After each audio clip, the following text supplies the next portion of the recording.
Welcome to Keep It 99. Please give a huge welcome to our host, Zelmae, performer Uniqo, and the judge, Monray. Did that really just happen? Wild Card Weekend is official in the books, and the 2026 playoffs just got turned upside down. Let's get started.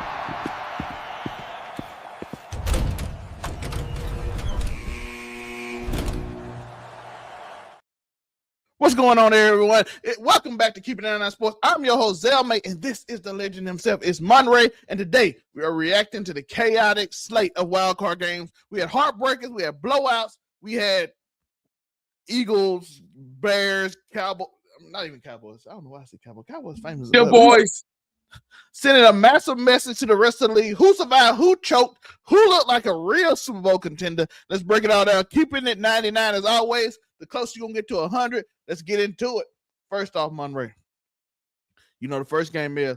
All right, we got to get started here. We can't dance around it. Saturday wasn't just a loss for the Pittsburgh Steelers.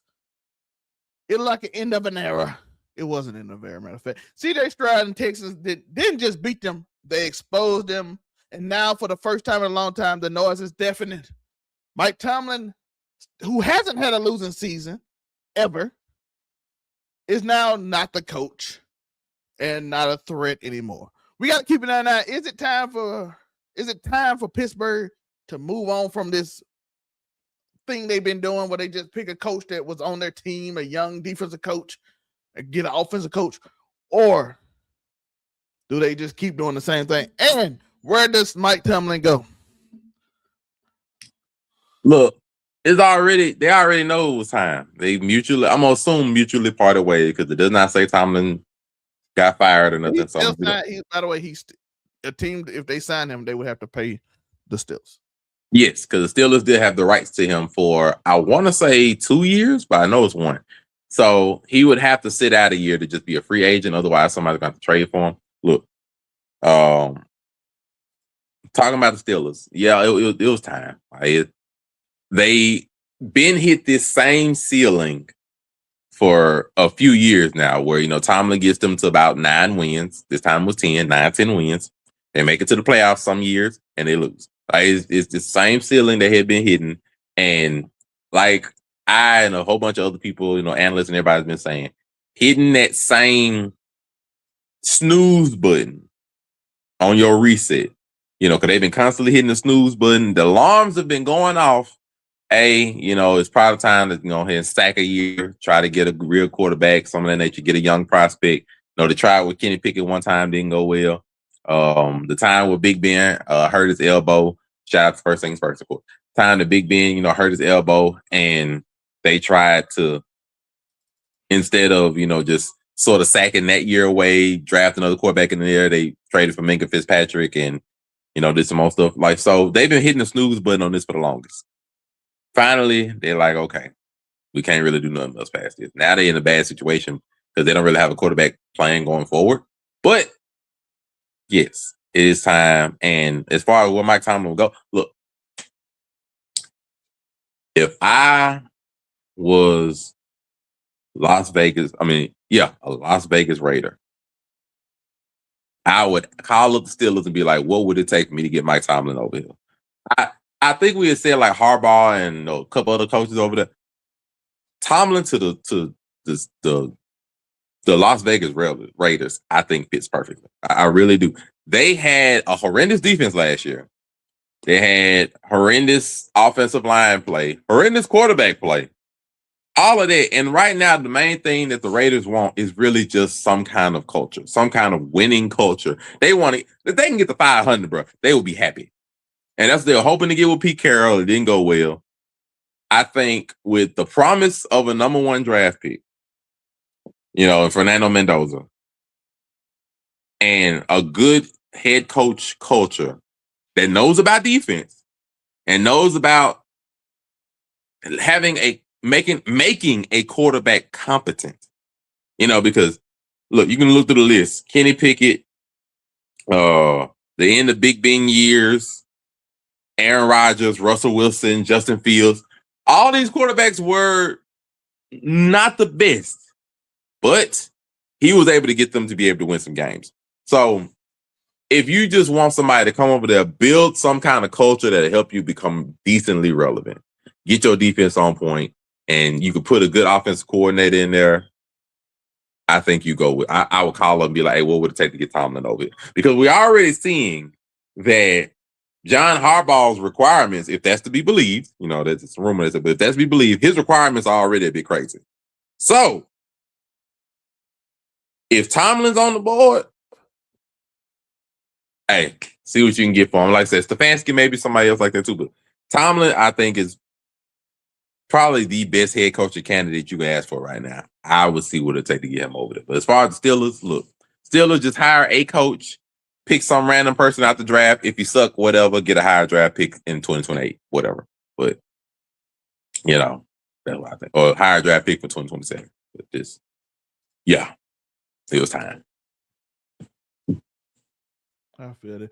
By the way, I want people to say, I know I said they got blown out, blah, blah, blah. They didn't really get blown out. Listen, the score was 10-6 at 11 minutes left, and the Steelers had the ball. Aaron Rodgers fumbled, and it led to a touchdown, and then a pick six, and it got out of control at that point. But to be fair, they was in the game with 11 minutes in the fourth quarter, so it wasn't really a blowout. It was time. Mike Tomlin is too good of a coach to ever just lose. So I do want to say that. So they was never gonna get worse to get better. You was always gonna pick in the 20s. You were never gonna get past the 20s, so you're gonna always draft later. They already struggle to draft offensive players when they get that late. I think the only one remember that's been good lately is George Pickens. Other than that, they haven't had really many super offensive draft picks.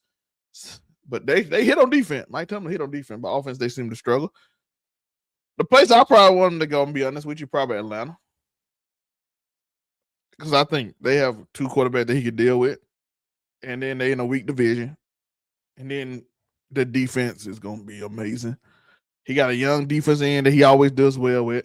He always does well with young defense end. And he got a good offense with a bunch of weapons that he don't have to worry about if they do this or that. Good offensive line. Atlanta's ready-made. Hopefully he get Penix, even though he had 2 ACL tears. That's not a good thing. I like Atlanta. Somebody did pitch to me that if Harbaugh and Tomlin switch places, how interesting that'd be. I did see that. I was like, that'd be crazy because supposedly Lamar does love Tomlin, but I think the Steelers they'll probably sell the franchise before they would really want to. I ain't gonna say before they would want to let Tomlin get traded to their direct division rival. It will be crazy. I just don't see that happening because I just don't see that they might not even pick up the Ravens' calls. They'll have to trade first round draft pick something to really get the Ravens' call. I don't even think they would want to do that. They don't have a say in it. They would have to pay him for it.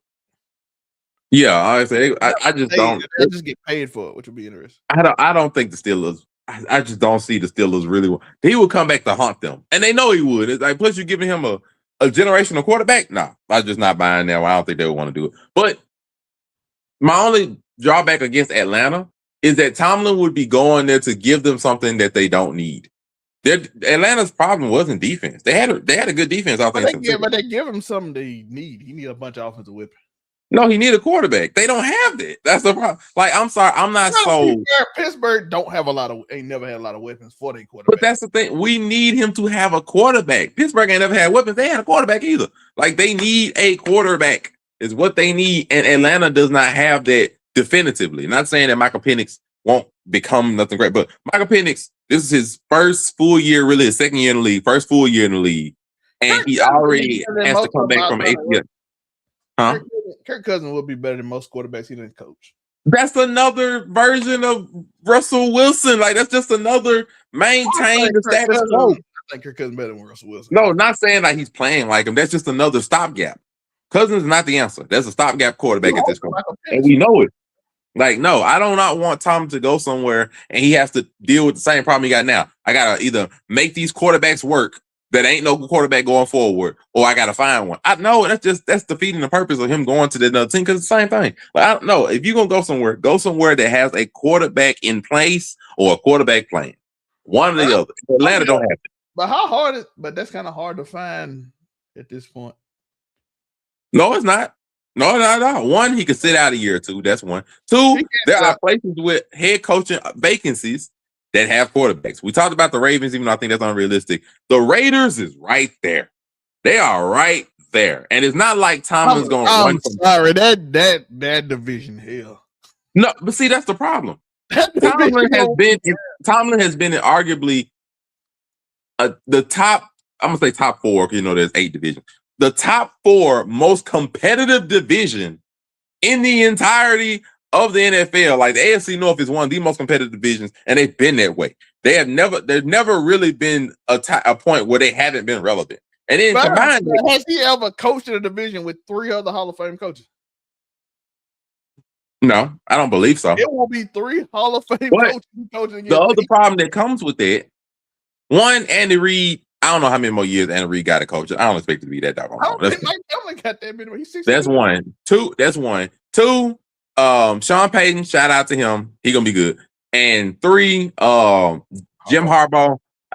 Look, right now, the division looks powerful on paper, but if you look at the fine tuning parts of it, you're not that afraid. Like I said, Tomlin is the same person that's had to deal with not a division, but an AFC that had a combination of Phillip Rivers, Tom Brady, and Peyton Manning throughout his entire pedigree. Tomlin is one of the few coaches that can go anywhere and be like, I'm not really worried about the competition here because I've had to deal with Hall of Fame, not even Hall of Fame, GOAT quarterbacks. And I've had to fight through them to get my Super Bowl ring. I promise you, the people is not the problem. My thing is, I'm going for Mendoza, but I can have a ready-made team here. If he could go to the Ravens, cool. Yeah, if he can go to the Ravens, cool. I would love if he goes to the Ravens. I doubt he can do that, though. So I think if it's not the Ravens, hey guys, shut up. If it's not the Ravens, the Giants would also be a really good idea because I think the Giants also have pretty much a ready-made team that's just young. Some of them come back from injury, sure, and then the NFC East. Look, the way the NFC East is right now, you are not afraid of nobody in there. The Eagles are about to do some retooling. The Washington, they're talking really bad about these people at this point in time. They're talking really bad about the Eagles. The Eagles been have to do retooling. Shady McCoy doing his thing. We don't talk about speakeasy. They weird over there. Do we want to get on speakeasy right now because they're not really good?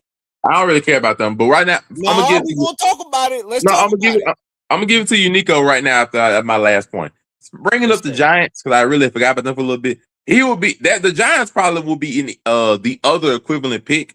Because if you want to talk about coaches, the people you're afraid of, you're not afraid of the Cowboys coach, the Eagles. You dang sure not afraid of the Eagles coach, and Dan Quinn. You're not worried about either. So if there was any division, you like, okay, ready-made team, got a prospect, got a plan going forward. Giants right there, right there. We'll talk about that. But you need to go wings. So where did Mike Tomlin go? What are we doing right now? We're discussing Mike Tomlin. Where he goes? I say the Falcons. Monray saying Giants. I don't like the Falcons because they don't have a quarterback at all right now. Same problem with the Steelers. That offense is way more talented than the Steelers. They don't have a quarterback. They got one better. They have Kirk Cousins, who's a stopgap right now. Who's that's what he is right now. He's a stopgap. He's about 37, and you have Michael Penix, who you don't know who he'll be, but he's coming off an ACL injury, and his first year wasn't, even with all the weapons, his first year really wasn't nothing to write home about. That's the best way to say that. Not to say it was bad, nothing to write home about. So it's like you're in limbo in quarterback again, even with the weapons. You're in limbo. You don't have a quarterback playing going forward. And it's like that. So the South, NFC South. Are you saying there's nothing there at all?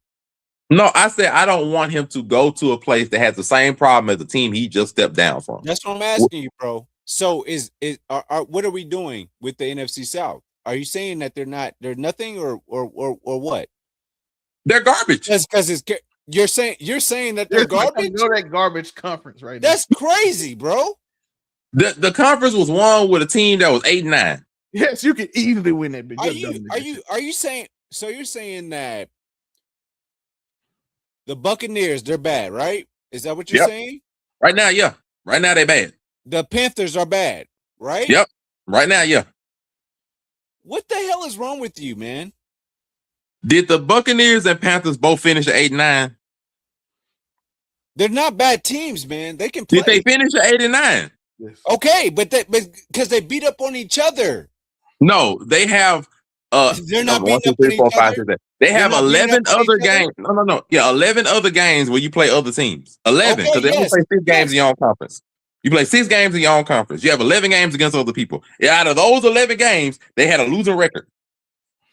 Okay, but I'm saying you're trying to say that they're not good. Right now, no. Right now, as of this, And at the Mike end of this Tomlin season, should no, go they're to not good. Atlanta. As of right now, at the end of the season, no, they're not good. Mike Tomlin That's the should go to problem. Atlanta. That's what I'm saying right now. No, I don't want them to go to Atlanta. Go to the Giants. Go to the Giants. No, Or I'm Mike not Tomlin going should there. go. Because let's do this.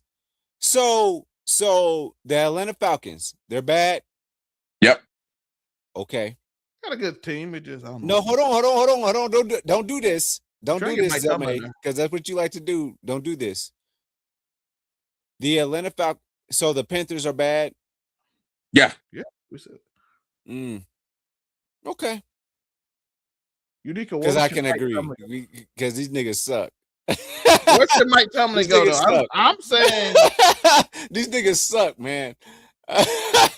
Respect to the Panthers though, because they did have a really good showing in the playoffs and they won their division. So respect to them, but no, that division is not good. That's what I'm saying. Like, what are you like? They're not. The NFC South is not that bad. The NFC South is the worst conference in the NFL right now. yes, and Mike Tomlin should go there and dominate. No, Mike Tomlin should No, go don't to do a that. team that has a future. Don't do that. Don't do Go that. to a team that has a future. You got Bijan Robinson. You got Drake London. They have no quarterback. Who's good in the? They have no quarterback. You have a defense that's all. They have no Who's quarterback. good in the NFC South? Nobody. They have no quarterback. I'm talking about the Atlanta Falcons. They have no quarterback. Dominate them. Okay. Dominate them. Go dominate that come. Why? You gonna dominate them to get put out in the first round again? What's the point? I don't think you get put out in the first round. They're Bro, not that you don't bad. have Bro. a quarterback They're and not you that make bad. They're not that bad. I don't like you saying this because it's not true. The NFC South, they actually have some good teams down there. respect to their teams. All 3 of the teams made 8 and 9, All and then the 4 of bottom the team was 6 and 11. Nigga. No. The bottom team was 6 and 11. Like they are the worst conference. They're the worst conference. Right now, this second. I'm saying like the franchise. Right now, moment, what are you saying? Right now, at this moment, they're the worst conference. Uniqo, where Mike Tomlin should go? What do you think? Mike Tomlin? Yeah. I don't want to talk about that right now. That's what we talking about. That's the topic of the show. That's the title. No, because you're doing this. You want to do this. That's literally the biggest news in sports right now. Literally the legendary Hall of Fame coach. So where do you want Mike Tomlin to go? I just said the Falcons. Huh? I already said the Giants. Where do you want Mike Tomlin to go? The Falcons. Because you don't like him. So let's talk Mike about Tomlin. that. What you mean? Huh? I love Mike Tomlin. No, you don't. No, you don't. No, you don't. You are lying. Where did this come from? Where does me not liking Mike Tomlin come from? This story. You don't like Mike Tomlin. I love Mike Tomlin. You're lying. I don't like Nick Sirianni. You're lying. Nick Sirianni. But I want him to go to Atlanta. Dominate their division. You want him to go to Atlanta? Horrible idea. You want him to go to Atlanta? Yes. Horrible idea. That's crazy. You can't do that. Where do you want Mike Tomlin to go? Like on some real shit. Where do you want him to go? I just said the Falcons. That's what you do. That's what you do, man. You do this shit all the time. Where you want him to go? Joe, I just said it, Joe. We about to move on. We about to go on. I can move on. No problem. Yes. We got to move on. Next up, we about to shift gears. Immediately, what happened at Lambeau Field? This was supposed to be welcome to the playoff Ricky moment for welcome down Williams against the big bad cheesehead Green Bay Packers. This is Instead, crazy. the No, I Birds don't like you walk doing out this. with a W. You're doing this on purpose. But I'm looking at the timeline today, and I'm seeing two completely different movies being watched. Half the world is saying Caleb Williams has ice in his veins, and he's him. And the other half is screaming Green Bay choked that game away and handed it to Chicago. We need to sell this. That. Was that genuine Caleb Williams clutch gene, or was it all a facade because the Packers went to bed? I'm pretty sure that Caleb Williams played a very good game. Yes, sir. He played a good game. So am I wrong? Or I want to hear it from you guys.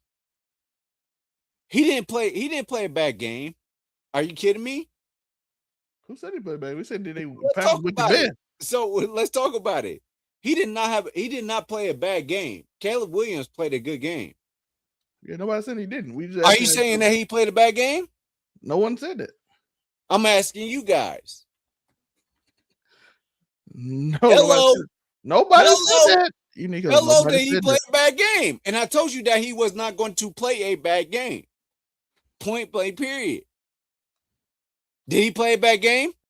No one, Joe. No, we repeatedly said no. I'm asking you right now, nigga. Did he play a bad game?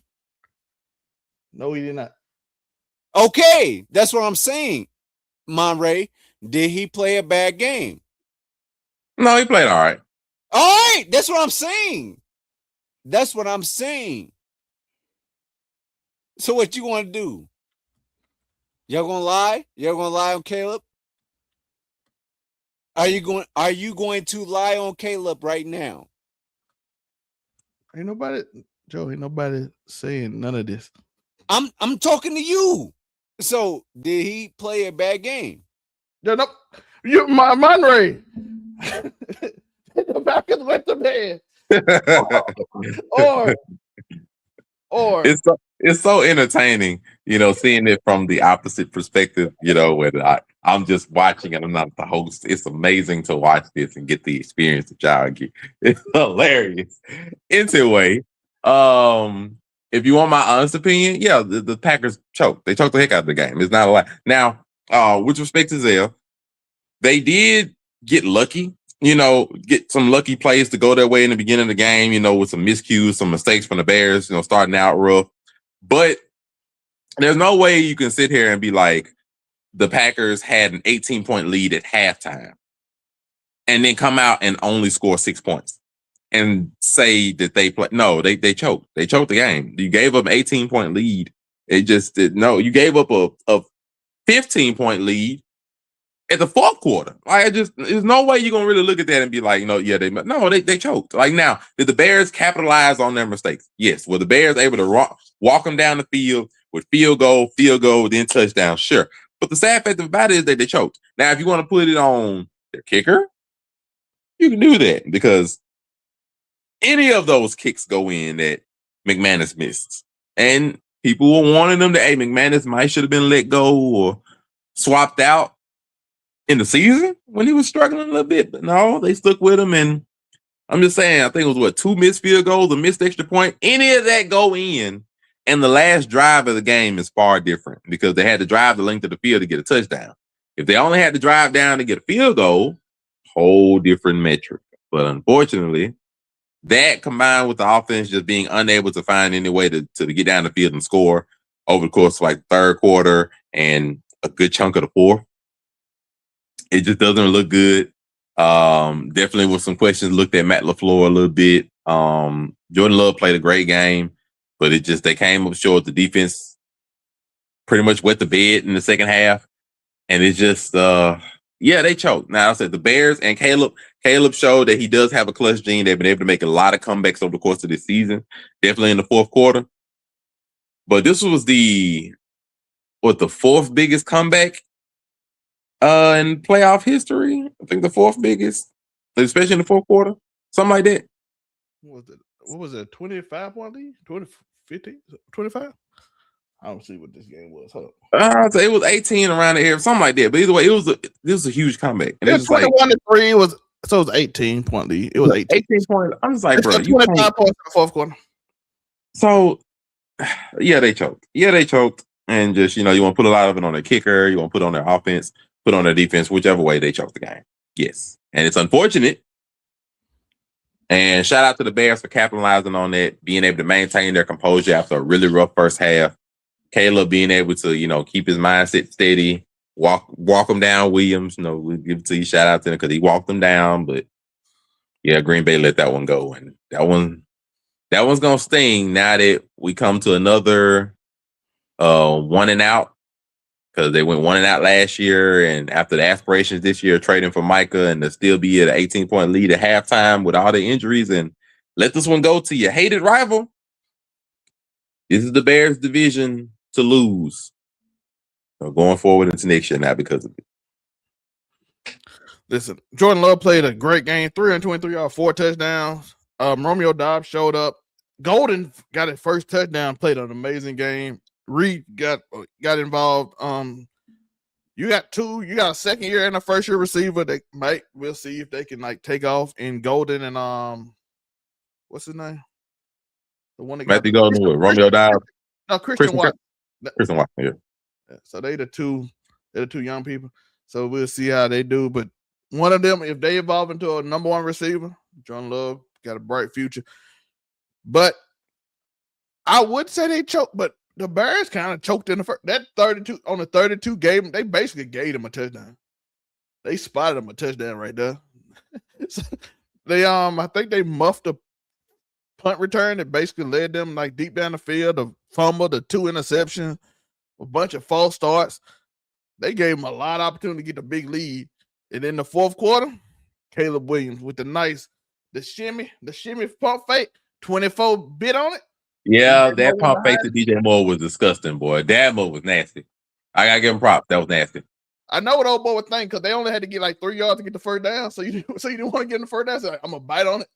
I'm gonna get it because he usually don't pump fake. Hit him with that pump fake. DJ Moore turned up. I said, "Oh, he open." That was a beautiful play call. Ben Johnson, despite all the mistakes he made, he did the same thing in Detroit. They called a hell of a game. DJ Moore, they got a lot of weapons. They found a Ricky and Loveland, their tight end. That's insane. What he had? 8 receptions, 137 yards. DeAndre Swift ran the ball. I think the Bears got to run the ball a lot more in the next game if they're going to be more effective because I don't think you should throw the ball 48 times with Caleb Williams. I don't think that's what you want to do. Not right now, no. I'm saying you got 2 really good running backs that I think average 4 yards a carry. I think you might want to lean on that a little more in this game. So we'll see how they do with that. But he only threw 50%, but he threw 2 touchdowns, 2 big touchdowns at the end of the game, and then 2 picks to go early. I think Walk Down Williams did what he did all season. You love that name, Walk Down Williams. Crazy. He don't blink, and I appreciate people that don't blink. But I think the Packers played a good game. They just got on some good play calls by Ben Johnson, a good execution on some of the play. One was a breakdown though on that third down, but other than that, the rest of them were just created by the play calling before. Zacchaeus on that crossing route, he had no chance. The same way what we thought. That crossing route, Zacchaeus, he got a linebacker on him 1-on-1 going on a crossing route. Yeah, the linebacker ain't covering Zacchaeus on that 1-on-1 situation. Even if it was a matchup zone, which I think it might was, I had to look at the game again. But I think that was the one that had a matchup zone as the kids got it, or it was the third down. But it was a good game. It was one of the most exciting games of the week. Jordan Love and them had a chance. He dropped the ball. I think if he didn't drop it, they would have went for a first down and called a timeout. But I think when he dropped it, he realized time was running out, and he wouldn't have time to throw it in the middle of the field without time running out. So I think it went from that to a Hail Mary that they didn't plan. So nobody knew where they was going. Because you could tell, oh boy, they ran 2 short routes. And then it was wide open for the first down. But the ball was still on the ground. And then when it hit 3 seconds, he was like, shit, fuck it. If I throw it to y'all, you gotta heap it up there. And it was yeah. Run around. So I think they panicked a lot. So I think that's it. Let's see if Uniqo got an opinion on this. Uniqo. Yeah. Bears, know what you think about the Walk 'em Down Williams. Shout out to welcome down Williams. But on some real shit, Zelmae, you're wrong. Fucking Monray, you're fucking wrong. You're not right. Why do you think you're right? Tell me why you're right. Tell me why you're right now. Because I am. Yeah, nigga, I'm talking to you. So tell me why you're right now. Because I am. You're not. No, you're not. You're not right. What am I wrong You're about? not right. You're wrong. What am I wrong about? So do we need to go to all these fucking games today, right? So No, we're just on the Bears and Packers. Is that what we're gonna do? Yeah. Okay, fine. Texans. You got anything to say about that? We just talked about it. We talked about them already. All right, fine. I'm saying, so what do you got to say about that? Defense dominated. And then did I not tell you that? No. I did. I 100% told you that. I think everybody said it. I told him that. I told Monray, I said, hey, you wrong. Period. Okay, so let's go on to the next thing. All right, next up, we got Eagles and 49ers. I'm gonna let y'all laugh at me for this. Okay, let's do that because I told his ass that too. I told him, I keep telling the guy. I tell him all the time. Yes, you. I tell you this shit all the time. I tell you, you're wrong. Monray. I keep on telling you that you're wrong. Am I wrong? Yes. How am I wrong? Because I don't be wrong. You be wrong as fuck. What are you talking about? What do I be wrong about? You're not right about this whole situation, period. So the Packers didn't choke?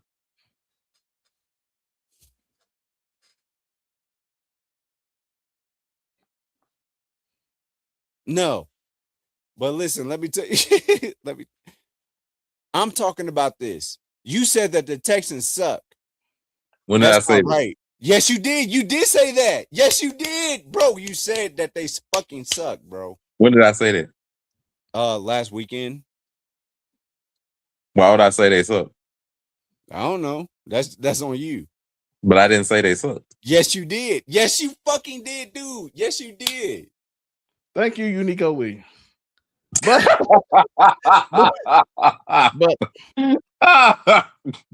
shout out to Uniqo. You know, I always bring it in. But next, we got the 49ers versus the Eagles. The offensive coordinator is fired. I can stay a fan. Because I said it. If they are not firing this offensive coordinator, I can't be a fan until he's fired. Well, luckily, everybody, we now can get a completely neutral Zelmae for the most part. Now that the Eagles are no longer in the playoffs and his biasness has been taken down with Kevin Patullo, now we can have him neutrally and think logically without these blasphemous takes and things of that nature. So, unfortunately, the Eagles didn't choke. They just it's weird to say they weren't ready. They just simply weren't. They weren't ready. They weren't ready. Yeah, they dropped the ball, all right, especially AJ Brown. But it's more like they just were not ready mentally. They were not ready schematically. Everybody's been joking on them running 4 verticals on 4th and 9, into a cover 4 defense from the 49ers. Like, yeah, everybody's been yapping about that, but it's just like they were not ready. Really, primarily, they weren't ready offensively. Offensively, they haven't been ready the entire year. We've seen flashes, maybe, but we have not seen a consistent offense shout out to Nick Wright, for 4 quarters. We have not seen that all year. They have just not been able to put it together to be the dominant offense they were last year, whether it was part of the offensive line, the offensive coordinator, the quarterback, the run game. Take your pick. Just they have not been able to be consistently dominant all year. The only time was against some bad teams that they put together some good performances. Against good teams, it was never pretty. Sometimes it was ugly, sometimes it was comeback wins, sometimes it was 10-7 wins. just is what it is. And so they've never been good. So it's like all those problems just came back to catch them this game and just show their ugly head. AJ Brown had a little tiff. Everybody's pretty much guessing that he's probably going to be traded in the offseason, which is what they should do. So now in hindsight, if and when they trade AJ Brown, they do need some kind of wide receiver to come back, because outside of Devontae Smith, the wide receiver room without AJ Brown really is going to be a little light, So I will say they are going to need some wide receivers, in that room along with them if they trade AJ. Other than that, yeah, the offensive line got to get better. I think the offensive line coach is also gone, something like that. Oh no, that's on the Chargers. My apologies. We'll get to that later. But yeah, the offensive line needs a little more stability. They got to get the run game right. They got to get some, some consistency. That's the word. Some consistency on offense, especially in identity. Their identity last year was a run first team, throw second. Now they got to find some kind of identity again. I would think something similar to what they had since Saquon is still there. Seems healthy, seems no problem. So I would think something like that, and just work with that. Get a really dynamic offensive coordinator that can get y'all right, and just go from there. But they just weren't ready. They were not ready this entire year. They weren't locked in this entire year, not necessarily on offense. So we'll see what it spells for them in the future. But they weren't ready, and the 49ers have been the opposite. I ain't got to speak much on them. They've been locked in all year, regardless of the injuries. They have been greedy. They've been able to play with their competition, for better and for worse. They have a wonderful head coach a wonderful defensive coordinator that's been able to, salvage them through major injuries across the board. And they just came ready to play. Stole the game. This is my problem with the whole situation. The Steelers, the 49ers played well. And then again, they had a trick play that basically won the game. Jawan Jennings, Blankenship left his man to look at the reverse, got wide open. The first C-Mac touchdown, that dude was never guarding him. He led him to the outside, beat him inside. You ain't nothing. I don't care. The Kobe Dean could never hold that. Nobody's in the league gonna hold him like that unless it's Luke Kuechly, who is like brilliant and was gonna lead him to do that. But nobody gonna stop it. The second play, Blankenship should have stayed with him after he saw the man still running up the field. But your eyes is looking at what your eyes do, so I don't blame him for that. The first three drives for Jalen Hurts was majority of his yards, 91 yards. His first three drives. He only had 168. He had more. They had, I think, 11 drives? He had more yards in the first three drives, which is every game. Every game, it's the same thing. First three drives, well, and then we do it. I think they said we got on the center 7 times. Monray, guess how many times we ran the ball when he got on the center? 5. 7. Dang. So every time we got on the center, we ran the ball. And the 49ers players literally said they knew it because that's what we do. 90% of the time, we run the ball when we get on the center. So they knew to stop Saquon, which Saquon had 100 yards, mostly out of shotgun, by the way. Because they finally didn't shock everybody because everybody like, oh, they're actually running the ball. And then they stopped for a long time. And Saquon didn't get the ball after he broke like twice. And he didn't get the ball a long time. Yep. And then we start throwing deep to AJ, who dropped the ball multiple times. A lot. One of them he didn't even go for. He didn't die for that ball. All he looked at that mug. Like, you gotta lay out. Even if you drop it, I can blame Jalen for it but you gotta at least die for it. Then the other one was you just flat out dropped it. And then on third down, you dropped it. It was just Patella ran the worst offense a high school offense. So I don't know what in the world. And it's on Sirianni, because why would you hire your friend to coach? And he sucks.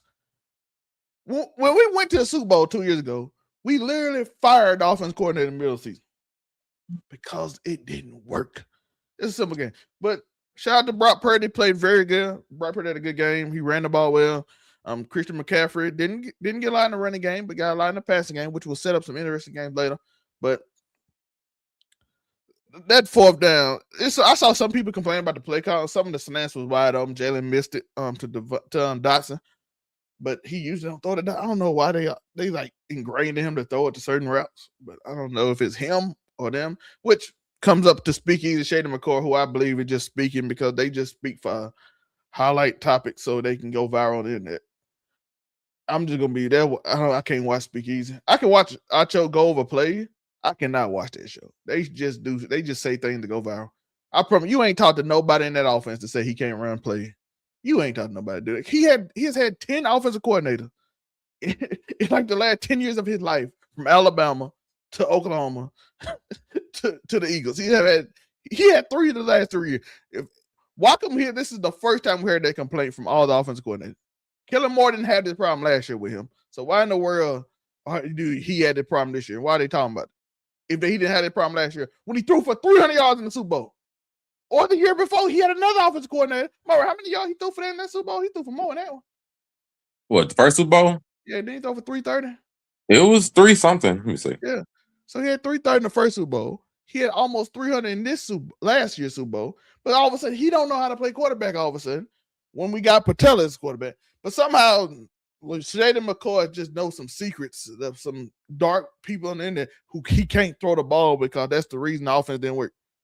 That doesn't make sense to me. A man can throw for 300 yards in the Super Bowl. He beat the 49ers, who had a healthy defense 2 years ago. A completely healthy defense, Monray. 2 years ago. He beat that team by throwing the ball very well, by the way. He beat a healthy 49ers defense that's elite. And he threw the ball to beat him. But all of a sudden this year, Speakeasy just be talking. I'm like, Shady, they just say things to go viral. That's it. It was 304 yards in the first Super Bowl. Yeah, 300 yards in the Super Bowl. So he not counting any rushing yards, just throwing. So according to Shady McCoy, he can't throw exotic plays, even though he did. I don't know what's going on, but 49 played well. Let's go back. Let's see what you did go. 49. How you feel about it? Why y'all take me out of here, man?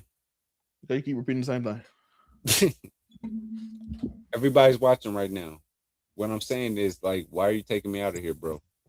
Because we're getting tired. You asked the same question, though. We got to move on. Okay, let's talk about it. So let's talk about the Lakers for a second, okay? Can we talk about the Lakers? No, we're doing football. Huh? It's a football episode. No, we can do that, but I'm saying, like, let's talk about the Lakers for a second. So, okay, we lost to Utah, right? All right. It's NBA season. It happens. Huh? It's NBA season. It happens. That don't happen. That's not a real thing, right? No, it happens a lot. We don't lose to Utah. Everybody lose to everybody in the NBA. It's part of the NBA. It's part of the regular season. No, we don't lose to Utah. And you know that. Right? Thank you, Uniqo Williams.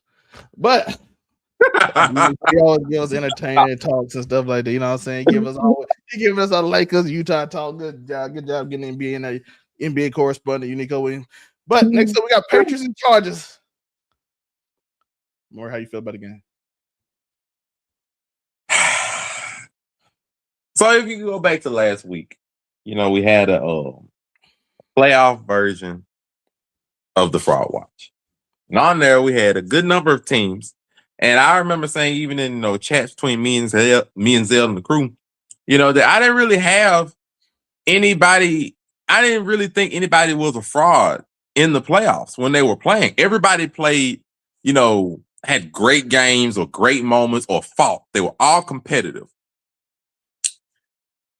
And then Sunday night happened. And then Saturday night happened. And we were forced to see a very defensive, mind you, very defensive game between the Chargers and the Patriots. And only one team were able to execute anything on offense. Shout out to Drake May. It was a rough first half, but he was able to put together some plays. He had found the end zone and then there was Justin Herbert and the Chargers offense that apparently weren't plugged in. Offensive coordinator and offensive line coach have both been fired. Now, do I put that entire game on Justin Herbert? No. No, it was a combination of multiple things. It was the offensive line being steady at first and then just declining as the game went on to where in the fourth quarter they basically unplugged their controller and they didn't play anymore. But it was also some Justin Herbert just not executing or being able to make plays. And for the Justin Herbert that people have consistently wanted to put top 5 conversations or, great talent conversations or best quarterback in his division conversations, that Herbert just don't exist right now. I'm sorry, but, the way we used to get on Lamar for not being able to win a playoff game with your great ability and stuff, Herbert is there. Can't deny it anymore. Like I say, it's not all him, but it was a combination of him, the offensive line, even the receivers struggling to get really any kind of separation. We've been talking about Ladd McConkey, Quentin Johnston, Keenan Allen even. Nobody was really able to help out their quarterback that much, at least over the course of the game. They're mostly getting shut down, but just Herbert wasn't able to make any plays. Like, one turnover put them in the 10-yard line. They didn't even score. Like, it's not really a lot that you could say about that game. It was just bad. It was bad all the way around. And I think now, until they win a playoff game, the Chargers just have to be frauds.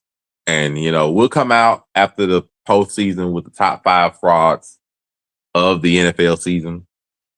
We already got a couple of contenders for number 1, between the Eagles and Chargers. We already got a couple of contenders. But just, I'm sorry, man. That game is going to be a trifecta indictment, along with the other 2 playoff losses. A trifecta indictment on Justin Herbert's career going forward until they win a playoff game. It's not going to matter what they do in the regular season anymore.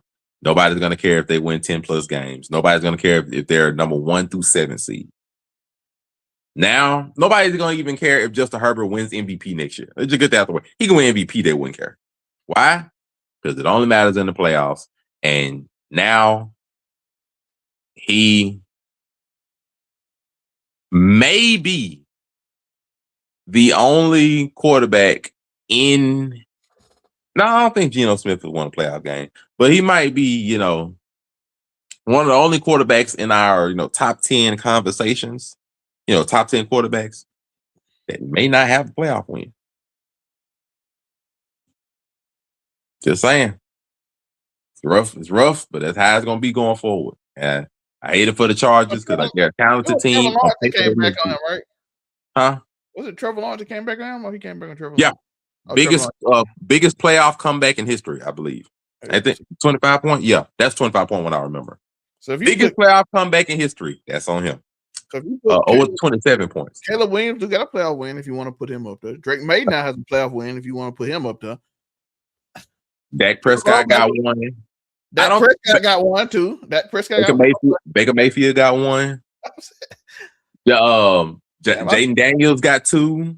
Like, I'm just saying, like, when we had these top 10 quarterback conversations on this show, later on in the season or whatever, we're going to look at Justin Herbert and be like, you might be the only one on this list that don't have a playoff win. A lot of rookies and second-year players. Even the second, Drake May got drafted last year. Caleb and Jaden Daniels got drafted. Them were top 3 picks last year. All of them got a playoff win. I'm just saying, if next week comes, and, not really saying anything about the quarterback, I'm just saying, if next week comes and Bo needs to get a playoff win, for Justin Herbert do? Monray made a plan to think about. Drake May, Caleb Williams, and Jaden Daniels were the top 3 picks last year. All 3 got a playoff win before that. And the worst part about it, I don't even care if Bo Nix don't get a playoff win. The sad fact, Bo Nix got a number 1 playoff seed. And a division playoff. He's gotten farther in the playoffs. Without having to play. Without having, like, you see how bad the landscape, the portrayal, this chapter is going to look for Justin Herbert now? It's going to look really bad. And I was like, I hate that for him because he's very talented. He's a very talented quarterback. Getting a playoff win if it went for Matthew Stafford throwing that. I was like, it's gonna look. It's gonna be. It's just bad. It's bad look. Like I said, shout out Justin Herbert. He's a talented quarterback. And I'm just saying what it's gonna look like on the landscape. It's gonna be like, bro, all your contemporaries and everybody, either got number one seeds that got farther in the playoffs, they got a playoff win, and you on your pedigree have the biggest playoff comeback in history, and you were the one that gave it up. And then you follow that up with a 4 interception game last year against the Texans, and follow that up with a 3-point showing against the Patriots. It's not going to look good. And mind you, we say this now. Now, I'm not going to put him on any kind of hot seat or nothing. That'll be another conversation of coaches on the hot seat next year and all that kind of stuff. But next year, I mean, if this goes on for another year, let's just say another year go by, they don't win the playoff game or they don't make the playoffs, whatever the case may be. When you going to start looking at Harbaugh? Because Harbaugh was bought in specifically to get Justin Herbert over the hump, to be a tremendous improvement on Brandon Staley. Same results. Just saying, man. I want to say something about the game. Both quarterbacks led in rushing. Herbert 57 yards, Drake May 66. Justin Herbert, only person that played a worse game than him was Aaron Rodgers, because even Jalen Hurts played a better game than Justin Herbert. Because Jalen Hurts had more yards and a touchdown. Justin Herbert didn't have a touchdown or less. But of course he didn't. He had 3 points. Bro, he had like what 70-something yards over 3 quarters. Like most of the extra yards came on like the last throwaway garbage time where they were flying down the field. He had less than 100 yards for most of the game. Aaron Rodgers had a bad game because them turnovers at the end. But and like I said, all of it's not on Herbert. His offensive line was very bad in the second half, especially. It was very bad. The receivers weren't able to get any kind of separation on the defense of the Patriots. Like, it was just an offensive failure all the way around. From the coaching. Like I said, coaching was a struggle. Not saying the coaching was bad. It was a struggle. The offensive coordinator couldn't get no plays through. The quarterback couldn't get anything going. The receivers couldn't get no separation. The run game couldn't get going. The offensive line, it was an entire offensive breakdown for 4 quarters. Before we go next game, we have Uniqo muted himself. So I don't know what you're talking about. But Nico, you're muted.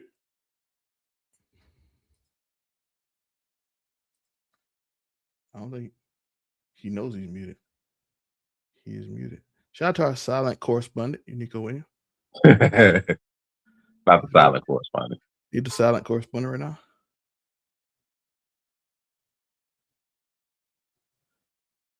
Thank you, Uniqo. Thank you for your contributions, Uniqo Williams. But next up, we got the Rams and Panthers. Listen, shout out to Bryce Young. He played amazing. I love that game. If it wasn't for one of the best passes I have ever seen in my life for a touchdown. Oh, Matthew Stafford. That man had his hand right here on the ball. And he threw it right there. And he got both feet in bounds. Holy, what a throw. That's what you call a Hall of Fame throw right there. He threw it straight to my boy, the young Parkinson. I'm like, where did y'all find him from? That throw was incredible, Monray, and that's the only reason Bryce Young lost. Bryce Young threw for 264 yards, one touchdown, one interception. The interception was weird. I don't know why he threw that early in the game, but Matthew Stafford, 304, 3 touchdown, 1 pick. Kyron Williams, 57. Puka did what Puka do, 10 for 111 yards, 1 touchdown. Jalen Coker, by the way. They got a nice receiving core between McMillan and Coker. That's a nice. I do think they might need another deep threat, like somebody to help spread the field out a little bit more. Taylor McMillan is really good. I like him, especially for some of these routes, some of the middle. I'll be on my boy, the one that dropped it at the end. Like I said, we'll see if he's able to develop a little more. But like I said, if they can get somebody to help space their field a little bit, and then the run game, I would like it to be more consistent.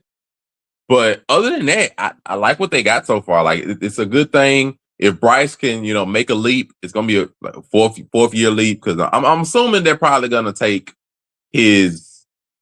Like I said, he has a 5th year option. They have to decide if they take. I think that playoff game will probably say like, okay, we'll probably go ahead and take the 5th year option just because the playoff game looked really good.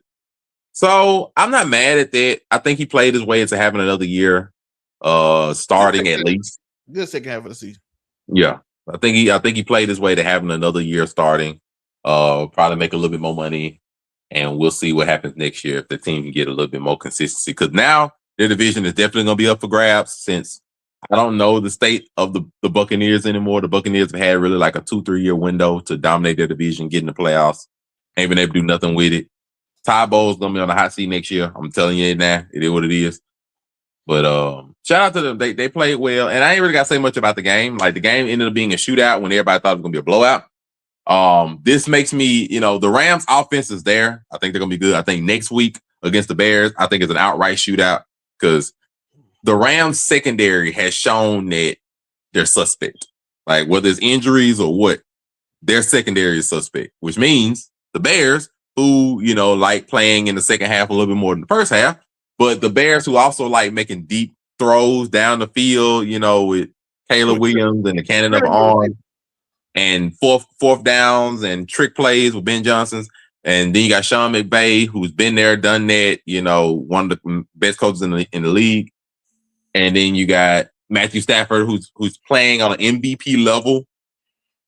I think we're in for a doozy in Chicago next week. I'll doozy. I don't know who coming out that game, but we're in for a doozy. So we'll predict them in a moment. But listen, shout out. I was proud. I came out that game proud of Bryce Young. Because we was like, I was like, they'll lose by 10. And they ain't gonna match. And everybody else was like, they'll lose by more than 10. I'm like, even at work, people are like, oh yeah, I'll take that over on them.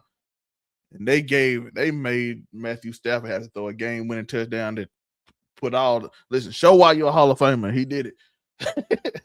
And he did it. So I'm like, you put that much pressure on Matthew Stafford that he had to do that. He had to pull it out. He a Hall of Famer. So he did what he had to do. But you put pressure on a Hall of Fame quarterback to have to play with a great offense. Y'all did y'all thing. Like Monray said, the defense looked suspect. They did.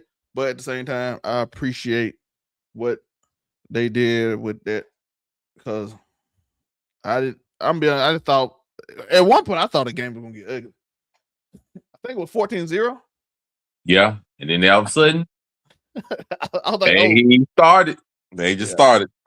Yeah, when Puka got that rush, they gave him a rushing touchdown for that. But when he got that second touchdown, I was like, uh-oh. It might get rough. And then I think one of them they fumbled the kickoff, the punt return, which gave him an easy touchdown. Yeah, I think what they muffed it. Yeah, so it looked like he was gonna get out of hand. And them boys held in and gave us a really good game. Outside the last two games wasn't good, but outside of that, it was great. So I do appreciate that game. And last but not least, Josh Allen was a superhero again. And he had to be against the Jacksonville Jaguars. Trevor Lawrence played a decent game, but he make too many mistakes. He makes way too many little mistakes. Even on that fourth down, even the most mundane things. Somehow, I have never seen a human being drop to their knee and bounce off their knee to go down. I'm like, bro, just let your leg go and dive forward. Yeah, it looked like he slipped or something. Like it wasn't. He tried to go down fast and it was weird. I'm like, your knee should never be like that. You should go flat. But it's like your body don't naturally do that either. So I don't know how he got that off. But I don't want to say the moment was too big for him. I don't believe that when he made a comeback. He got the biggest comeback in NFL history in the playoffs. I don't want to say that. It just seems like I said they just made mistakes, and maybe like it was a little, maybe like the pressure sort of got to them a little bit, and they never really found their flow over the course of the game. Now, of course, the Bills also struggled. They couldn't really get the run game off the ground, and everything really had to go through Josh Allen. He was basically their entire offense because they couldn't really get what they needed to off the ground. The run game, I thought we were going to be able to find money in. And really by far the number one rush defense in the league. Yeah. So, like, it went through Josh Allen. Josh Allen did his part. The problem was just the Bills have the number one passing defense, or at least top 3 passing defense. Yeah. But their run defense is horrendous. And yet they couldn't really find consistency running the ball, which is crazy considering Travis Etienne has been having a monster year. Wait, we ain't. Travis Etienne averaged 6.7 yards a carry. He only had 10 carries. That's the problem. All right, He averaged almost a first down a carry, but he only got 10 carries. That's on the coach, by the way. Shot Cohen, I know that the black lady, I love her for doing that. The media is weird. All them weird journalists hating on her. But Cohen, if you don't, like I said, he had 10 carries. I don't quite understand.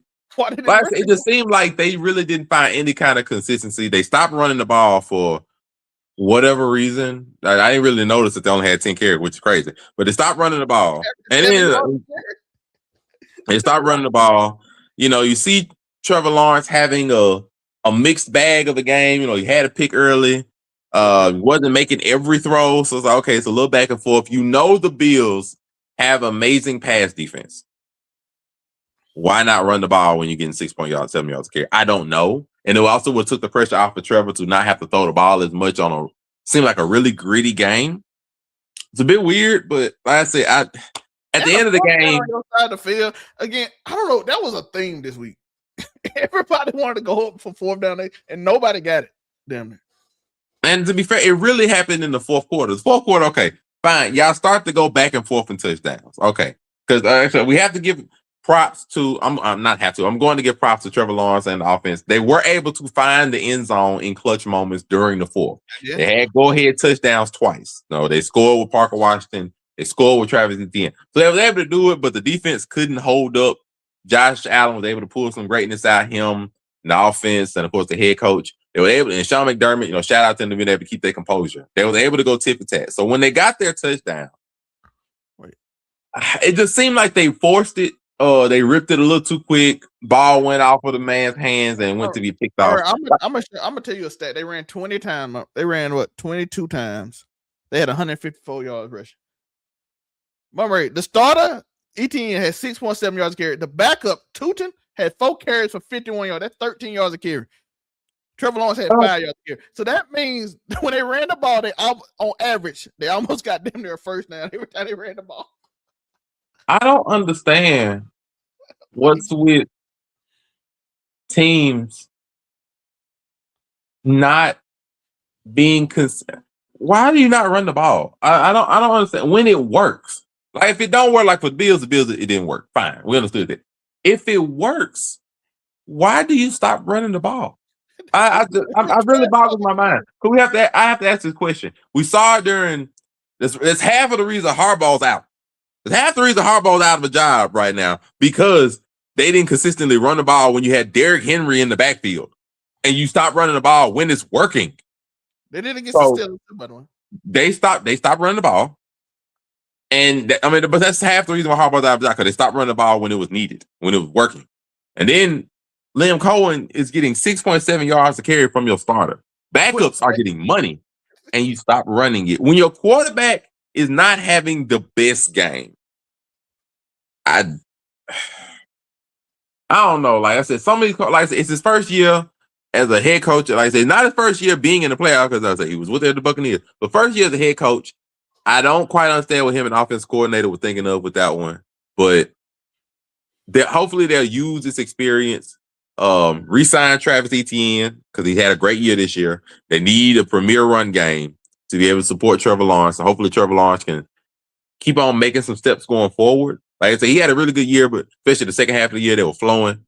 So hopefully they're able to make some more pathways going forward. As far as the Bills, I said it last week. I didn't believe they would win this game because I thought the Jaguars were a more complete team. And on paper that they are, it just happens that they stopped running the ball and threw interceptions.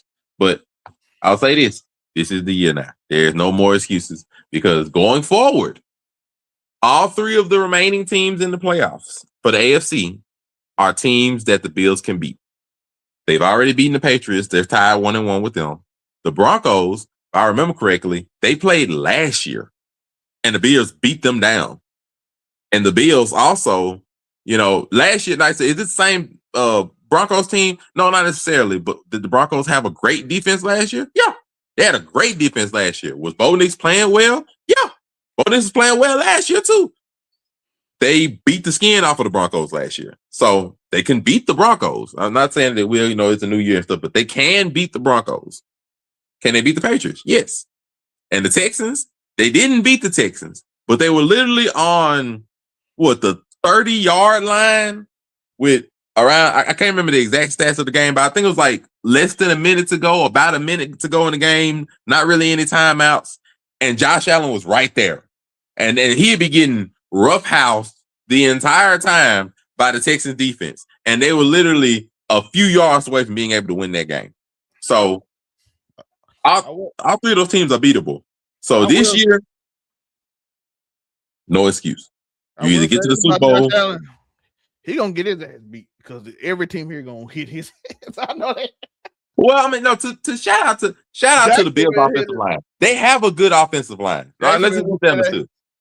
They got a good offensive line. It's just they got a good offensive line. But basically, all three of the teams that they are going to play are beatable by the Bills. So therefore, if they don't get to the Super Bowl this year, the season is a failure. It's a outright failure if they don't get to the Super Bowl this year. It didn't start out the year that way because of Patrick Mahomes and other stuff. But even with your bad run defense, I just don't know if they can beat the Texans. CJ Stroud, they can beat the Texans. Like I'm not gonna say you can't beat a team where you were literally on the 30-yard. I think David Mills though. That was David Mills Texans. It don't matter. CJ Stroud didn't look that good like this past game. They scored 30. He didn't score for 30. He scored 14. Still is good. I don't think, but the offense did not look good. They literally didn't. So literally, what the game is gonna come down to, if they play the Texans, it's gonna be the same thing that happened last time. The offense, they ain't gonna pass the ball that well. Woody Marks ain't an amazing running back, so they ain't gonna run the ball amazingly just on paper. I'm not saying in reality. On paper, their run game don't scare nobody. They're not necessarily passing the ball that well because all they got is Nico Collins and Jaden Higgins, rookies and stuff. They don't have an amazing pass game. Kirk played good this week. Kirk played good. It's wonderful. He also didn't have to. They also played wonderful because look who they played. They destroyed the Steelers. But I'm just saying, like, as an example, that the Texans don't have anything that would make me outright say the Bills can't beat them. Like, I just don't see that because they literally came within 5 points and 30 yards from being able to beat them. So, like, I'm not going to say the Bills can't do it when they were this close to doing it. That's like me saying that the Bills couldn't beat the Patriots after the Patriots only beat them by 3 points and the Bills had the ball at the end of the game. Like, the Texans are beatable. Now, are they on like a 9-game win streak? Yes, wonderful. I'm saying shout out to Texans doing a great job. DeMeco Ryans turning that whole season around when it started off rough. Shout out to him. But are they unbeatable by the Bills? Absolutely not. The Bills could beat any team remaining in the playoffs. Will they? Is another thing entirely. Absolutely. Speaking of, let's start it right now. Let's start with game 1 on Saturday. Broncos, Bills. Who you got and why? We talking about them, so let's get to it. I got the Bills. Straight up. And mainly because, one, the Bills, I don't feel like they're going to fear. Like I said this last week, the Bills, if they beat the Jaguars, who seem like the most complete team entering the playoffs, or at least one of them, then they could beat anybody in the AFC. They beat them. They were close, but they beat them. Combination of defense and offense. So the team, they're humming right now. They feel good. Do they have 3 away games? Yes. So it's going to make it a little bit more difficult. But going to Denver, the Bills play in cold weather because Buffalo, New York is cold. So they play in cold weather. So the cold's not going to affect them. Bo Nix, his last playoff appearance didn't look amazing, So like, I don't think nobody's really. And plus, throughout the entirety of the year, their offense has looked like a combination of the Eagles and the Bears offenses. Like, it ain't really looked good for 4 quarters throughout most of it, but they've been able to come back in the 4th quarter and be able to steal a lot of games. It just has went. So most likely it's going to be either a slog or a shootout. And then you got Josh Allen, who I trust more than the other quarterback, and the Broncos offense doesn't look amazing. So if I think it's going to be something close, I'm going to go with the quarterback I trust more in a close situation, which is Josh Allen. And also, I mean, the Jaguars did beat the Broncos down a few weeks ago. And if you can beat the Jaguars, you can beat the Broncos. So I'm going to go with Josh Allen in a close one because I think they're humming and I think, I would trust them more, even though the Broncos have been clutching it out for a lot of their wins. I'm gonna go with the Bills. I'm going with the Bills too. What? Josh Allen. I'm just thinking Josh Allen gonna Superman, even though I think he's gonna get banged up in this game, but I think he's gonna clutch it out. If he don't, I think he's not gonna throw picks. If he throw a pick, if he start throwing picks, it might get iffy because if he go ugly, then it's gonna get bad. Because like I said, the Broncos secondary does have elite positions on secondary. So a lot of the offense is going to come through Josh Allen. He's gonna have to use his legs. But it's going to be similar to what had to happen in this game. Like, it's really similar to what he had to do in this game. In this game, they couldn't run the ball. So a lot of it had to go through him and fitting balls in tight windows and, helping to make stuff work with his legs. He got to do some of the same thing. The problem that the other reason is because the Broncos have scored. I don't have faith that the Broncos are going to just. Can they run the ball on them? Huh? You think the Broncos can run the ball on the Bill? Yeah. Keep away. Yeah, they can run the ball on them. It's just the Broncos have nobody on offense, and I mean on the entire offensive side of the ball. They have nobody on offense that I feel like, okay, this person could take over the game and propel the Broncos to. I ain't got no faith in nobody over there. Like their run game, RJ Harvey and okay, cool. Bo Nix, okay, cool. What about the wide receivers? Cortland Sutton, like this.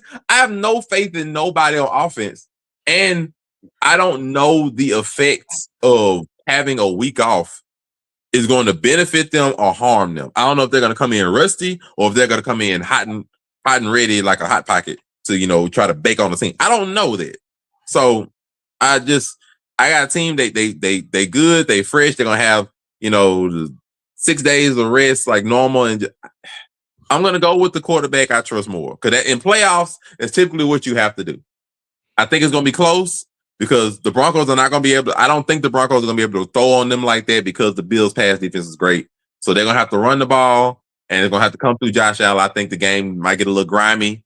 It might be fall. I don't know how cold it'll be. I don't know if it's going to snow up there, but close game. I think not superbly high scoring, probably under 20 points. Unless some magic happened in the fourth quarter where they steal it, I think Josh Allen clutches another one. Like I said, if this is his year, it's going to have to be all through him. So we'll see. I think the Broncos. I'm gonna say Buffalo gonna be better. James Cook gonna be a big impact on this game, so I'm gonna go with James Cook. But it's hard because Sean Payton is so good at coaching. But I'm gonna go with the Bills. I don't know about the Broncos running game. Sean Payton with an extra week though. This game is scary to me.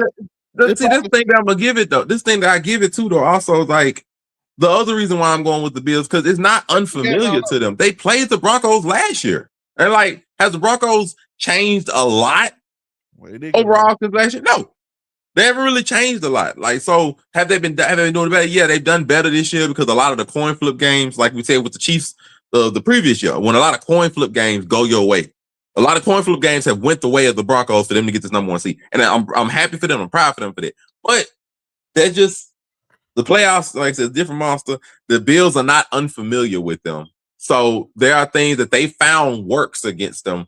Now we'll see if those things work this year as well, but it's not an unfamiliar matchup. So I don't think the Bills they haven't played them this season, but they have no fear of them. I don't feel like it. So I'm gonna go. My toss-up game, by the way. This is if I get one mulligan toss-up game, this will be it. But I'm picking the Bill. A mulligan toss-up game. This ain't the game I'm putting. This ain't the game I'm picking as a toss-up. If I had to pick one, I said all of them are a little bit more toss-up. If I had to pick one toss-up one, this ain't the one. This is my mulligan toss-up game. Even though I'm going with the Bill. So yeah, I'm calling my mulligan on this. This ain't it. But next up, we got the Saturday night game. Seahawks 49. I got the Seahawks. Listen. Yeah, I think this. And mainly because the 49ers are just, they banged up. They were banged up the first time they played. Now they lost Kittle too. So it's Jawan Jennings. I don't know if Ricky Pearsall will be able to play this game, but it's Jawan Jennings, Christian McCaffrey, and Brock Purdy against the world. Like, look, if Kyle Shanahan pulled this game off, boy is a wizard. I'm gonna call him Harry Potter. He will be a wizard if he pulled this game off. Yeah, and it would have to be a combination of Kyle Shanahan and Robert Saleh wizardry and Sam Darnold seeing ghosts. Because I do not think that if the Seahawks are actually humming on offense, that they lose this game. I just don't see that. So, but if Sam Darnold, because I said this is a bright moment, no matter what time the game is, it's a bright moment. Playoffs. Everybody watching, bright time moment playoffs. Everybody knows Sam Darnold does not play as well in prime time moments. Also, Sam Darnold has not played that well the last 2 months. So he got a week off, and they got the third time matchup, which is always a rough game to call because playing a team 3 times in a season is always difficult. Therefore, but the 49ers are even more banged up than they were the first time. Well, at least when it comes to George Kittle not being there. So if they what's going on with this stadium. But the thing about it, just like I said, and they going to, but the thing about it, they played them, and also they're going to Seattle. So Seattle will be at home. Now, Seattle was only able to muster up 13 points 2 weeks ago. So it's not like I'm saying that, you know, they should be able to score more. The defense will be relatively the same, but just if Brock Purdy them couldn't score before, not having Kittle is gonna make it even harder to score. So, like I said, if Kyle Shanahan pulls this play like they did last week, this gonna be the upset of the playoffs. If they lose this, if the Seahawks lose this game, this is the upset of the playoffs right here. Woo, boy, this is. It took Juwan Jennings throwing touchdown passes for them to beat the Eagles, and the Eagles can't score. They had to put it out. I just don't see that. I see the Seattle Seahawks being able to win this one. And if I had to pick a blowout of the weekend, this would probably be it. If I had to pick a blowout, just because. I don't see the 49ers having it. But like I said, Kyle Shanahan, we'll see if you and Brock Purdy can pull out some wizardry. Otherwise, this might get ugly early. Next up, we got the Sunday evening game, the Texans versus the Patriots. I got the Texans. I love their defense. Drake May gonna have to pull off an MVP performance, and I don't know how playoff Drake May is yet, so we have to see. But that Texas defense, C.J. Stroud been here before. He played in the playoff. He played in big games before. Drake May, this is his second biggest game, but he going against an insane defense right now. Will Anderson is a dog. And I don't know if they can just run the ball or try to hide Drake May. He can run the ball like he did on Texas, because I don't think he ran away like he did against this week. I got the Texans. I don't think C.J. Stroud plays bad either. This is my mulligan right here, because this is my mulligan game right here. Defense can carry you through a lot, but the Patriots showed last week they can win ugly games. And Drake May was able to get, the playoff jitters hopefully off of him, because they said second half he was able to put together some plays. They was able to run the ball a little bit more efficiently and everything. And that defense showed me that they can get after a quarterback with a bad offensive line. That's exactly what the Texans have. The Texans have a bad offensive line. They have always had a bad offensive line. So this game could look suspiciously like the game we just saw about the Pacers and Chargers. Now, the Texas defense is better because they can get pressure with four. The Texas defense look a little bit like the Eagles defense last year, like where they can just put four up there and get pressure, and Danielle Hunter and Will Anderson Jr. would just sit there and tee off on people. They showed they can do that. Matter of fact, on that play, Aaron Rodgers fumble for the touchdown, Hunter and Anderson, the only two people that went. So I was telling, they showed with four people they can get pressure. They did it with two on that touchdown play. Two people ran. They can get pressure with two. They showed me that, but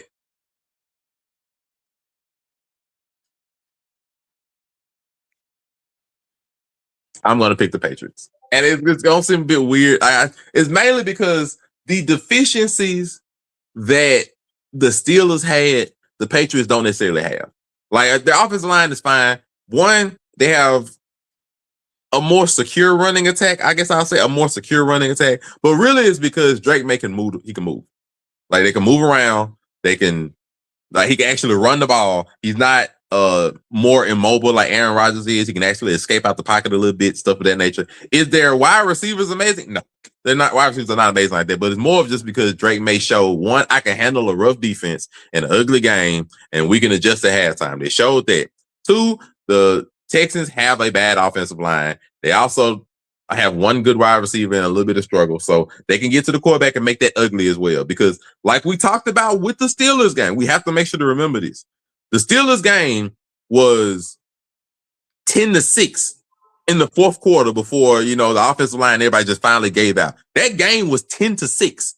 So the offense did not really perform that game until the end because it took the defense getting 2 touchdowns. So that's not necessarily secure to say. Also, we saw the Patriots, even though we say how light their schedule was, they played defenses. They played the Browns defense, which is the number 2 overall defense. Was able to win that game. They played in this playoffs against a good Chargers defense. Was able to win that game. So they've shown that strong defenses, they can still find ways to win.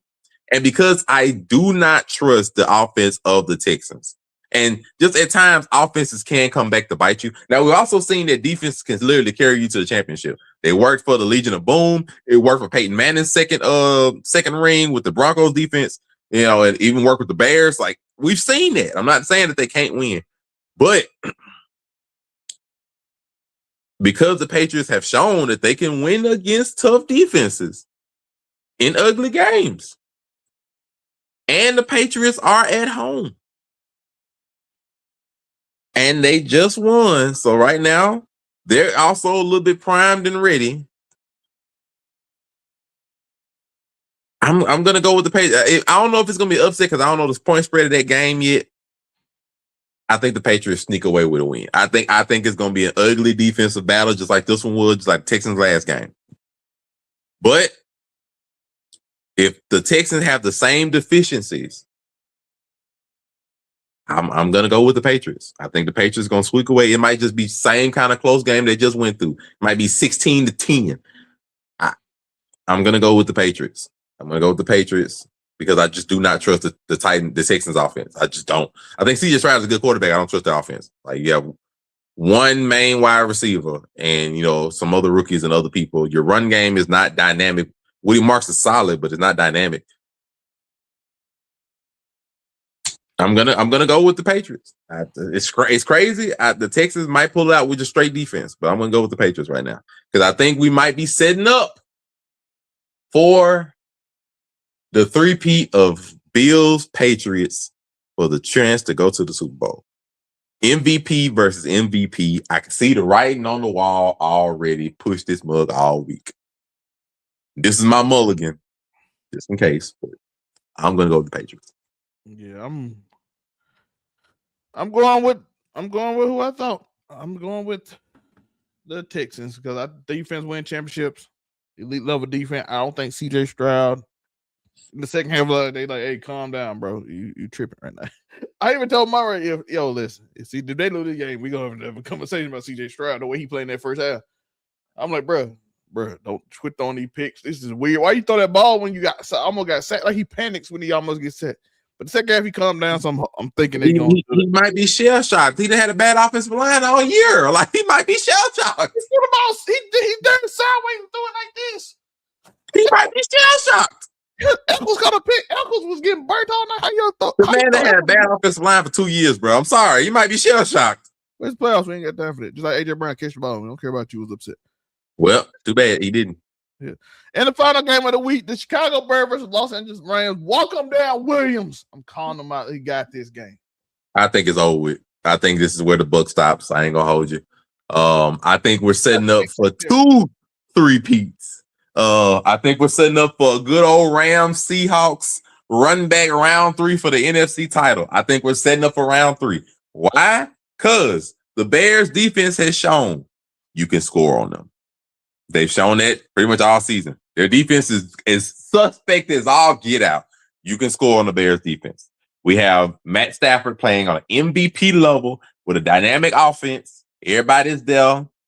And the mistakes that Ben Johnson and Caleb Williams and the offense were making in the first half, I don't think they can do that again and come back from it against a Rams offense that's this good. And like right now, they're humming. They're showing like, hey, we can score with the best of them. Now, the Rams defense is also suspect. I am not denying that it is also suspect. But it's more of also just adding in the fact that the deeper we go in the playoffs, the more pressure that's going to be on these quarterbacks. You have nothing but experience on the Rams side of the ball, whether it's Zelmae, whether it's Matthew Stafford, whether it's, Puka or rest of them, all of them have been here before. So the experience and the pressure is not going to really affect them like that. And, even if they're going to be on the away team, on the away crowd, they showed last week that they can still come in and make plays. So I think the Bears, still some of those mistakes come up, whether it's the accuracy mistakes of Caleb Williams, because, throwing 50% of your passes is not going to cut it. And eventually that's just going to catch up to them. I think it catches up to them this game. I think they put up some points, but I don't think they're going to be able to outscore. And Zelmae also does trick plays too. So I think combination of coaching, experience, and a better offense, I think the Rams pull away. I think they're just going to score more. I don't necessarily say their defense is going to shut them down, but I think they score more because I think they make less mistakes. So, pretty high power game, but I think Rams pull away with it. This could be a crazy one. This could be like 35-20, 35-27, so something like that. I think it's going to be a high power one, but I think the Rams pull away with it. Listen, I'm already letting y'all know. I'm going to forewarn y'all. I'm going to have a clip ready. If it's Seattle and Chicago in the championship, I got a clip prepared for everybody right now. I have a clip prepared. Let the Bears and Seattle play. I had 3 weeks ago. I had 2 teams in the NFC in my top power ranking, and I got yelled at.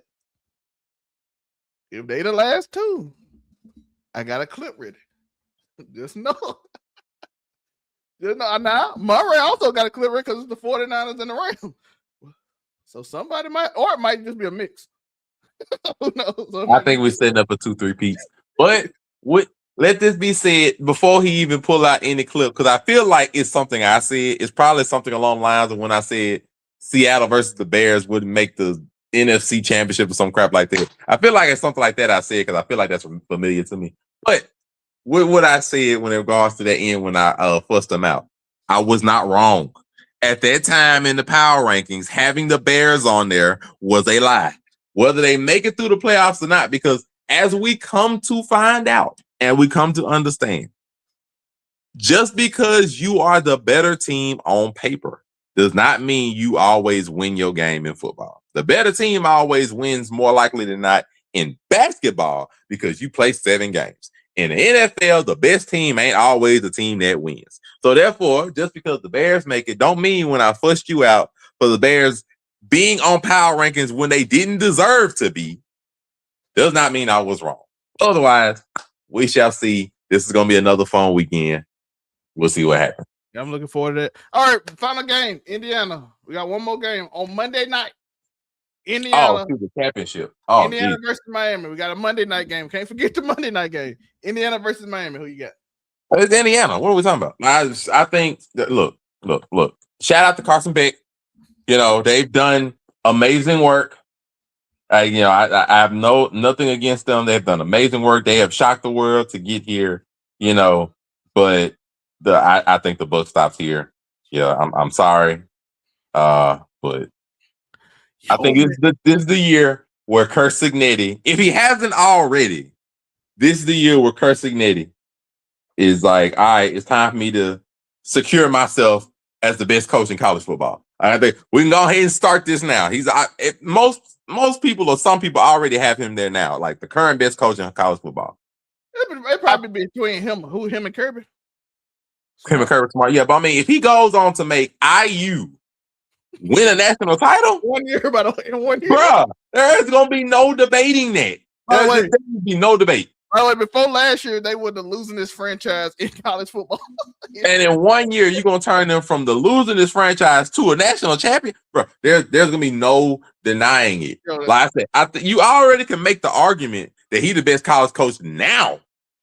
He go and win because, like, you got to look at. He hasn't just been beating teams; they've been destroying teams. They destroyed Alabama. They ran Oregon out of the freaking stadium.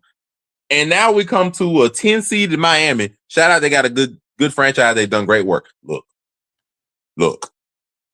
IU has been destroying teams. This could be another example of IU putting up another 50. Now, I ain't saying it's going to be necessarily a blowout because Miami has a really good defense. But I'm just saying, bro, like, if Curt Cignetti if this is gonna be the time where he's like, hey, I'm the best college coach in college right now, but just right now, I ain't talking about history. And right now, look, a 1 year turnaround of IU from a nothing unranked team to a national champion. Not no LSU, not no Georgia, not no Bama, not no Ohio State, not no Michigan. Indiana? Bruh. By the way, I'm here for it. I'm here for it. By the way, I want to give him a shout out because they asked him when he first got there, what makes you here? He's like, I'll win. Google me. That's what he said. This is introduction. I'm here for it. I'm here for it. By the way, if y'all don't know, every coach in the Final Four, and I think 7 out of the Final 8 were Nick Saban disciples. And if you want to take away Ole Miss coach and put the original coach, he was also a Nick Saban disciple. So if you don't think Nick Saban got his hands on college football, the coach from Miami, Nick Saban disciple. The coach from Oregon is a Kirby Smart, Nick Saban disciple. The coach from Indiana, Nick Saban disciple. Who else? The coach from who was the only coach in the top 8 that didn't have him? Mm-hmm. I know Manning had him. I know Ole Miss. Who top 8, Oregon. That Manning was he's a disciple. Let's see. Top 8 is now Ohio State. I think Ohio State was in there, right? Is it Ohio State? Yeah, well, I don't know. I don't think my old boy ever coached him under Nick Saban. Okay, that might be him. Good net. Let me see. But I don't know about Texas Tech because it might have been 6. I thought they said 8. No, if it's 8, then that would be between Texas Tech, Oregon, Bama, Indiana, Georgia, Ole Miss, Miami, and Ohio State. Well, Bama didn't, so it might have been Texas Tech, but it might have been. Let's see if I Google it. Y'all can let them know in the comments. I'm looking it up. But I'm just saying, bro, this might be the year Signetti just go ahead, comes out of nowhere and be like, bro, I'm the best college coach in football history. I mean, best college coach in currently NCAAF right now. And can't nobody say he not. He will have done in 1 year what this is gonna be bad to say. Oh boy. Oh boy. Okay. I had to compose myself for that. But this is gonna be basically Percy Native will be have done what the LSU just paid Lane Kiffin to abandon Ole Miss to do. Come there and turn their franchise around to win a title. Kirk Signetti will have done that out of nowhere in 1 year. What they just paid Lane Kiffin millions to team with only 8 4-stars and no 5-star. Out of nowhere. They just paying Lane Kiffin a huge deal and plenty of NIL money to do what Kirk Signetti will be undone in 1 year. And matter of fact, won't nobody even care if Indiana don't even make the playoffs again for another 10 years. The fact that he done did this now, we were talking about how I'm going with you, by the way. I'm going with you. By the way, shout out to Ole Miss and that run with Pete got them. I think the number 1 transfer portal class so far. I'm happy for them. I think they about to get to like the number 1 player, number 2. I just need to know for their next schedule, when do they play LSU? I need them to put that game on the schedule. I just need to know when. Just put that game on the schedule. That game will sell out. It will sell out. It will be crazy. And make sure to put it in Ole Miss. Please. They got, by the way, they said they were weak at defensive tackle. They went and got 2 350-pounders. Like, just make sure. Make sure next schedule. Probably y'all saw what happened with Ole Miss when they played Miami. Is they just ran the ball up the middle. So they went and got 2 350-pounders. They went and got a safety from Georgia. They went and got a cornerback from Florida State that had 4 picks. So they loaded up on defense with Perk. Shout out to Cub. And they recruited my other cousin, Jamario Owens from Raleigh, Mississippi. Shout out to my little cousin. We got 2 Ole Miss Rebels coming next year from the team. I think I got 3 cousins on the team. I don't know the other one though, but I think he's from Bay Spring. But I got 3 cousins, I think. So shout out to Ole Miss. Got 3 family members. Now I got to root for them again. I got too much family on this team now. By the way, Come Mr. Football, Mississippi 3A. So shout out to my cousin. We got another Mr. Football. It runs in my family, bro. Like, what can I say? I ain't mad at it. And then we might have a few more that might go to Ole Miss. Some are still getting recruited. So we'll see how many of my family members just end up at Ole Miss. Just put that LSU game at Ole Miss next year, please. It is at Ole Miss. So I know it's at Ole Miss. Oh, beautiful. They played at LSU last year. So it had to be at Ole Miss. And they are rivals, so they always play each other every year. Oh, it's beautiful. It's beautiful. Ole Miss always gonna play LSU and Mississippi State every year, no matter what. Because I think they count as rival schools. I think you get 2 rival schools that you play every year in the SEC.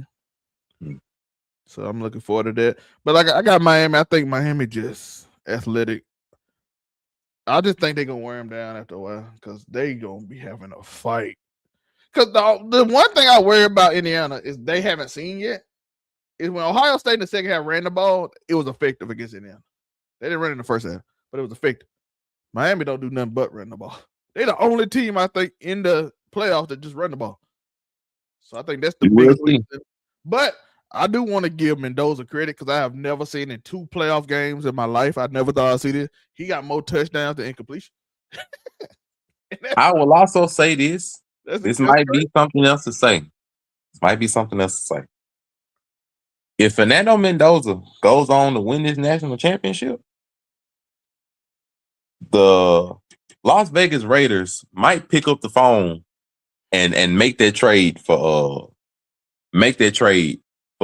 Mike Tomlin, or they might be willing to pay those crazy conditions for Harbaugh, because Mendoza will be looked at similar to like the Trevor Lawrence prospect, where he'll be looked at as almost like a can't miss prospect, because they'll be like, bro, he just won the Heisman, he just won a national title, blatant number 1 pick.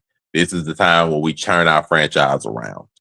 So they may be more willing to get a guaranteed head coach if they can get Mendoza and he comes off of this run.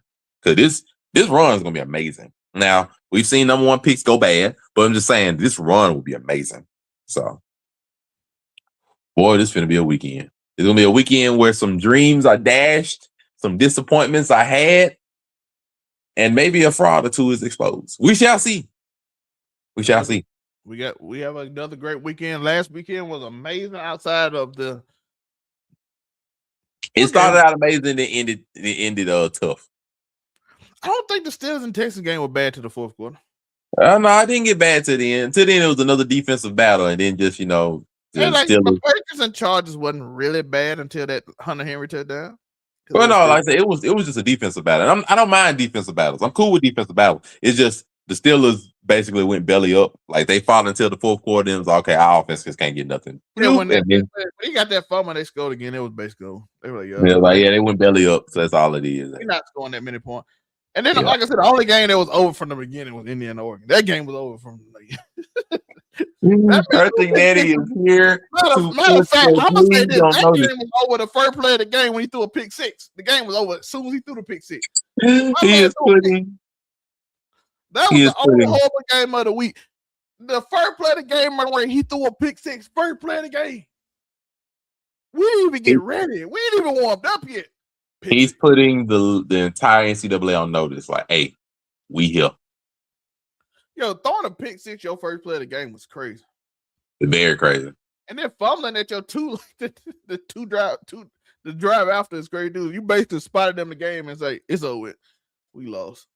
Because Indiana do not mess up. They are well coached. But that's the show. I hope y'all enjoy it. Shout out to Caleb for becoming a follower of the Zelmae channel. So shout out to Caleb.